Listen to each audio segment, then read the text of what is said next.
Hi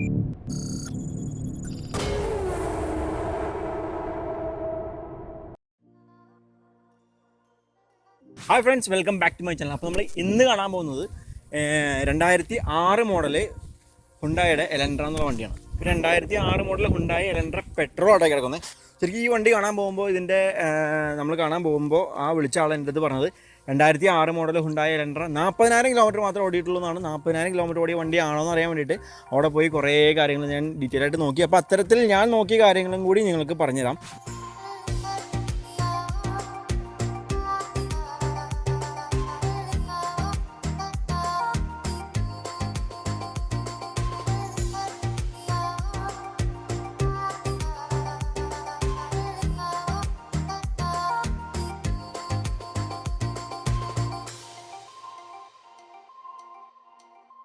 Never make promises,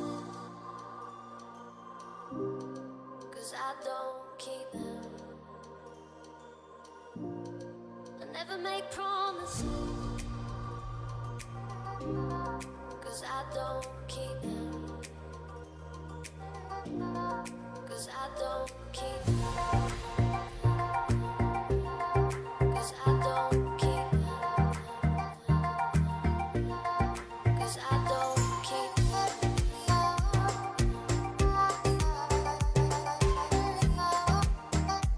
ഇത്ര neat and ക്ലീനിൽ unpolished ആയിട്ടുള്ള ഈ ഒരു വണ്ടി ശരിക്കും എന്താ പറയുക, കണ്ടിട്ട് നമ്മൾ കുറച്ച് നേരം ഞാൻ ഇങ്ങനെ നോക്കി നിന്നു.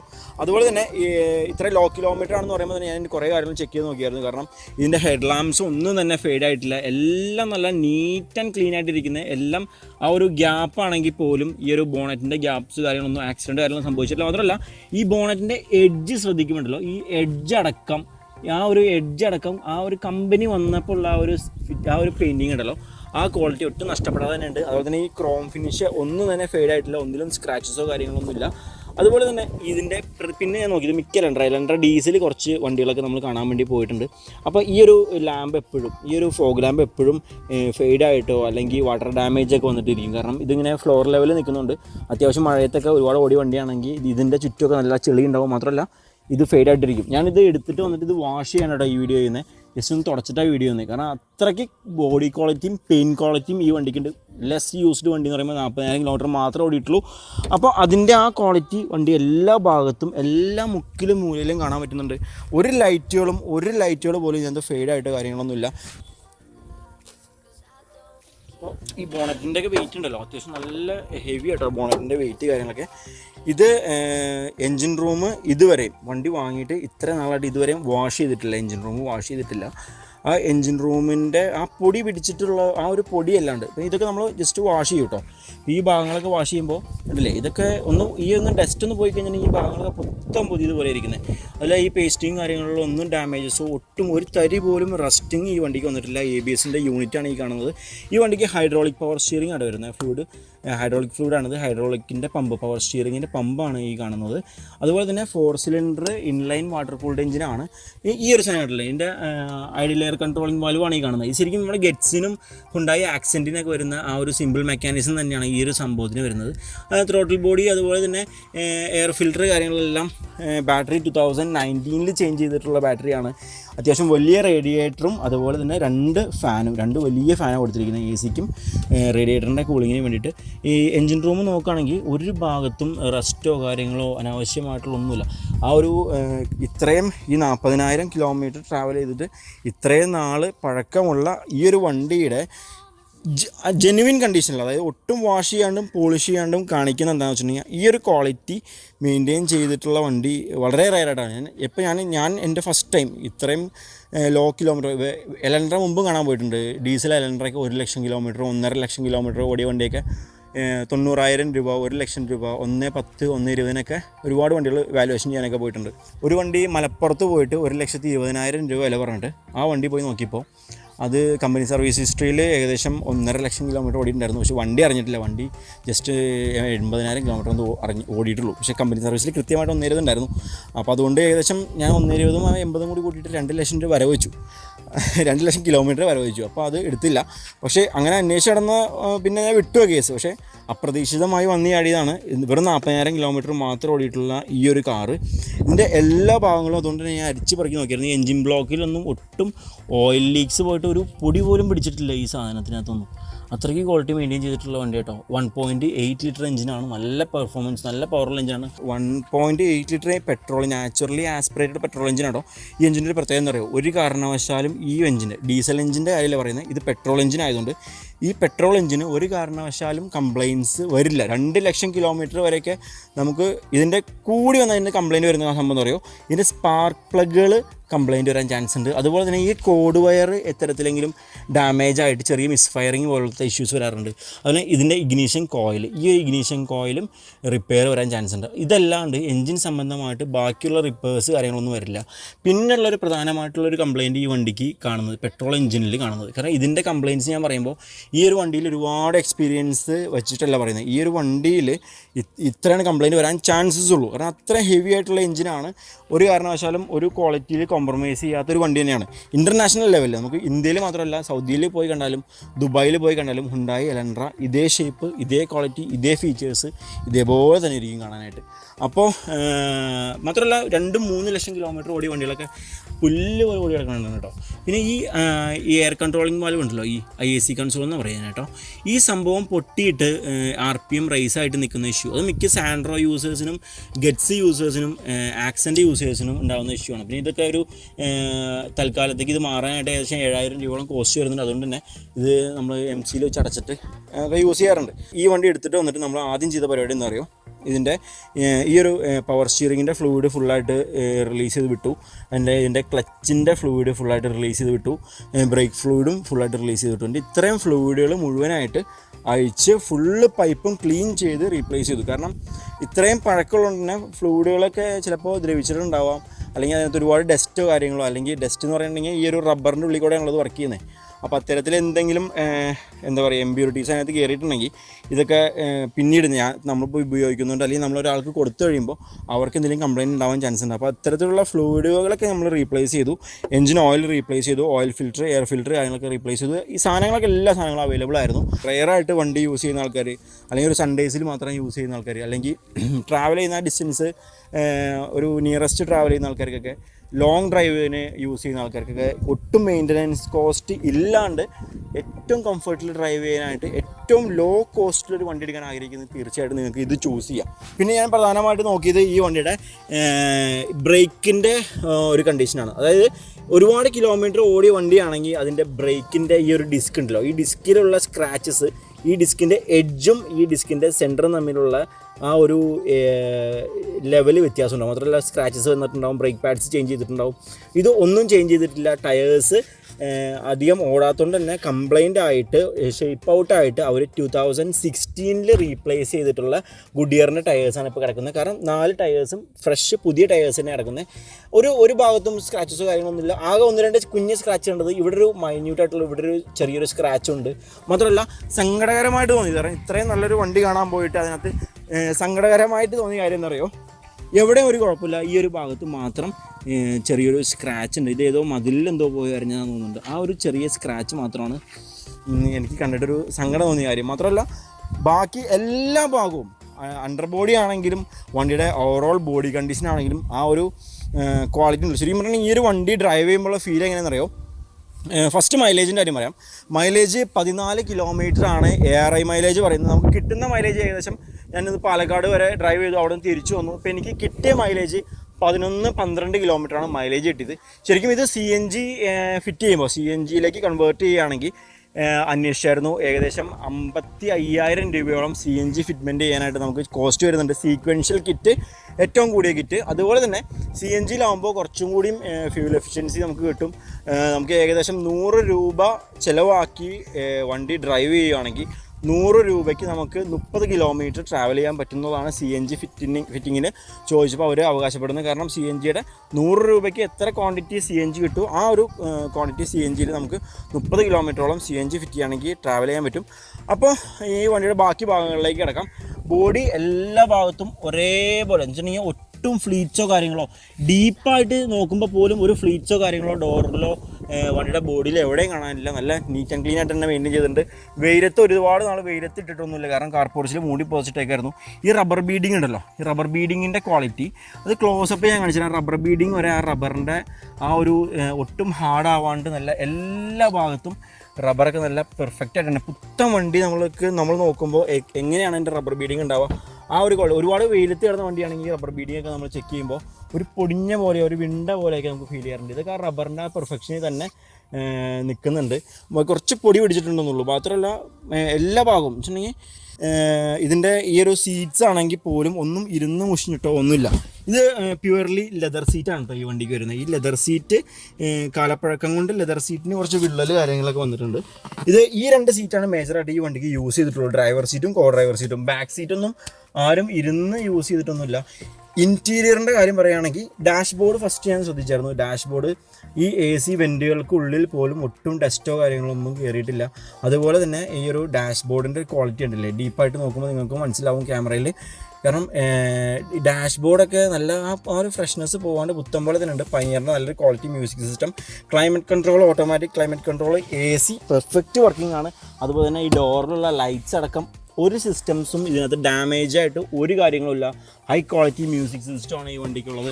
അതുപോലെ തന്നെ കൃത്യമായിട്ട് നല്ല പക്കയായിട്ട് മെയിൻറ്റെയിൻ ചെയ്തിട്ടുണ്ട്. 2 ഡ്യുവൽ എയർ ബാഗ് വരുന്നുണ്ട്. സ്റ്റിയറിങ്ങിലും എയർ ബാഗ് വരുന്നുണ്ട്, കോ ഡ്രൈവർക്കും ഒരു എയർ ബാഗ് വരുന്നുണ്ട്.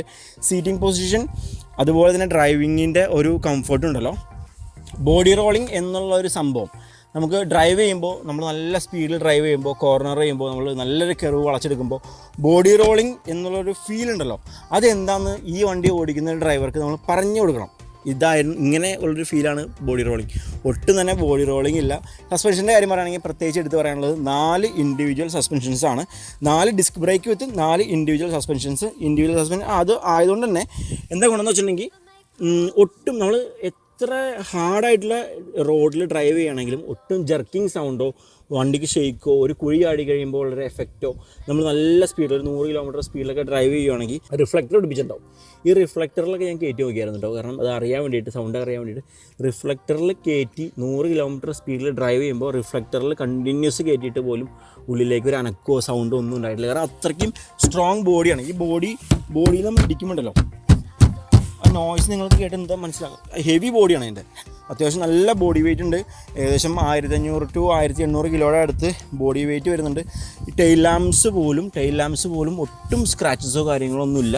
ശരിക്കും ഇതൊന്ന് ടെസ്റ്റ് പെൻഡിങ് ആയിരുന്നു. കാരണം ടാക്സ് പുതിയ അടച്ചിട്ടുണ്ട്. ടെസ്റ്റ് കഴിഞ്ഞ മാസം പെൻഡിങ് ആയി. ഇപ്പോൾ കൊറോണ സിറ്റുവേഷനൊക്കെ ഇളവുകളുണ്ട്. അപ്പോൾ അതായത് നാളെ അല്ലെങ്കിൽ മറ്റന്നാളാണ് ടെസ്റ്റിൻ്റെ ഡേറ്റ് പറഞ്ഞിരിക്കുന്നത്. അപ്പോൾ നാളെ അല്ലെങ്കിൽ മറ്റന്നാൾ ഒന്ന് പോളിഷ് ചെയ്തിട്ട് ടെസ്റ്റിന് ജസ്റ്റ് ഒന്ന് പോളിഷ് മാത്രം ചെയ്തിട്ട് ടെസ്റ്റ് പുതിയതെടുക്കണം. 2006 ആയതുകൊണ്ട് തന്നെ റിന്യൂവലിന് ടൈമായി. അപ്പോൾ റിന്യൂവൽ എടുക്കണം വണ്ടിക്ക്.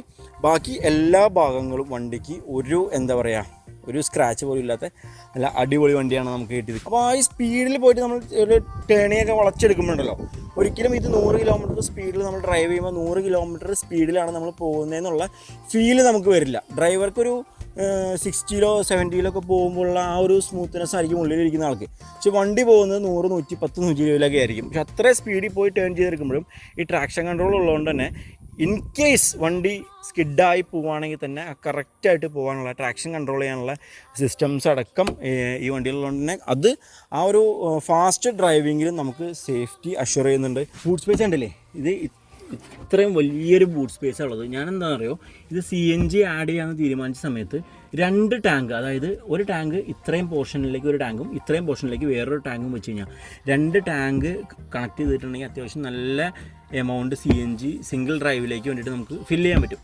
അപ്പോൾ ഡെയിലി എനിക്ക് അത്യാവശ്യം ട്രിവാൻഡ്രമൊക്കെ യാത്ര ഉള്ളതുകൊണ്ട് തന്നെ 2 ടാങ്ക് ഫില്ല് ചെയ്ത് വയ്ക്കുകയാണെങ്കിൽ നമുക്ക് പോയി വരാൻ പറ്റും. കൃത്യമായിട്ട് പോയി വരാം. ഏകദേശം നമ്മൾ ബ്രസീലിൽ ഇപ്പോൾ ഡീസൽ അടിച്ച് പോയിക്കൊണ്ടിരിക്കുമ്പോൾ തിരുവനന്തപുരം പോയി വരുമ്പോൾ 3500 രൂപയുടെ ഡീസൽ വരുന്നുണ്ട്.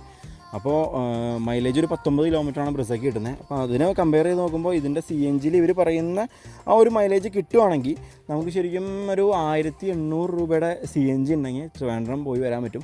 മാത്രമല്ല ലോങ് ഡ്രൈവ് ആയതുകൊണ്ടും നല്ല ഡിസ്റ്റൻസിൽ ഡ്രൈവ് ചെയ്യുന്നതുകൊണ്ടും മൈലേജ് ഏകദേശം അത് തന്നെ കിട്ടും എന്നുള്ളത് പ്രതീക്ഷിക്കുന്നു. അത് പോരാണ്ട് തന്നെ ഈ CNGയിൽ വണ്ടിക്ക് പെർഫോമൻസിൽ വലിയ വ്യത്യാസമില്ല. കാരണം 1800cc എഞ്ചിൻ ആയതുകൊണ്ട് പെർഫോമൻസിൽ വലിയ വ്യത്യാസമില്ല.